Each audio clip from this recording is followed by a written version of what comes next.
Okay, hello everyone. My name is Jake Welker, and I'm going to be discussing firewalls. So let's get started here. We got a couple diagrams to start here. On the left, you can see this is a physical firewall, and this is not what we're talking about at all. This is a dividing firewall which separates flammable materials from stuff that you would not want to catch on fire or anything like that, anything of that matter. But similarly, on a computer, a firewall works to act as something to keep anything unwanted away from your personal computer. So on the right side, you can see number 1 is your computer, number 2 is the firewall, and number 3 is the internet.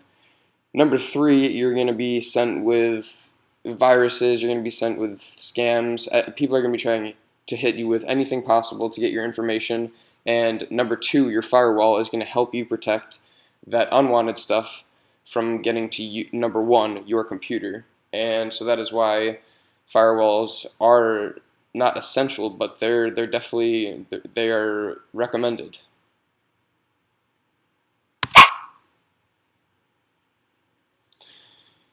So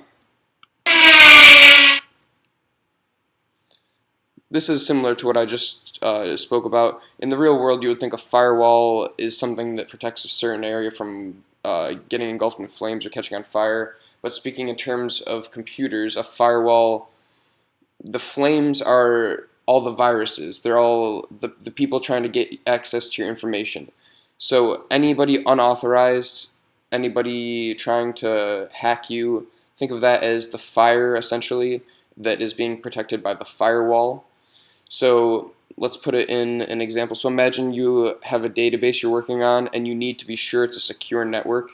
You'd want to check to see what type of firewall is being run on the computer you're using, and make sure the firewall is a reputable company, because you can find cheap firewall companies out there that will not protect your information to the full extent. And I mean, essentially, overall, a firewall protects your computer from anything unwanted. So happened here? What's going on? Come on. Oh, there we go. Okay, here we have some common uses for firewalls. When you're on a computer or you connect to a new network, you'll oftentimes see a small notification telling you about what type of firewall is being run. It may show up as just a small little notification in the top right corner, or I don't know what corner it will be, but take note of that. Make sure you know what firewall is being run. If it's a reputable source, you shouldn't worry. If it's not and you haven't heard of, or if you do some research and you find out it's not a good firewall company, maybe look into buying or purchasing a new firewall system. If you're dealing with valuable information like banking information, anything like that, you have to be very careful with what firewall you're using. If you're on public Wi-Fi or anything like that, you shouldn't even be doing your banking on public Wi-Fi. You just have to be so careful.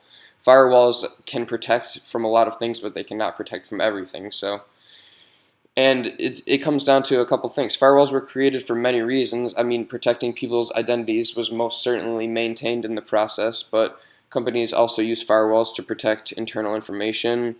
Many people run firewalls on their desktops at home just for personal protection.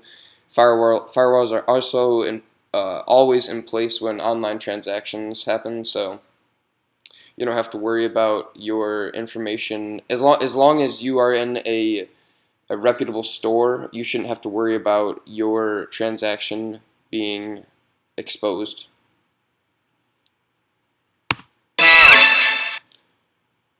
And here we have just some common firewall companies that are reputable. These are companies that are well known. Honestly, I've used Norton myself. I've used Cisco. I think Cisco is probably one of the most well known, if not the most well known. And I think I've heard that WatchGuard is very reputable as well. So that's firewalls.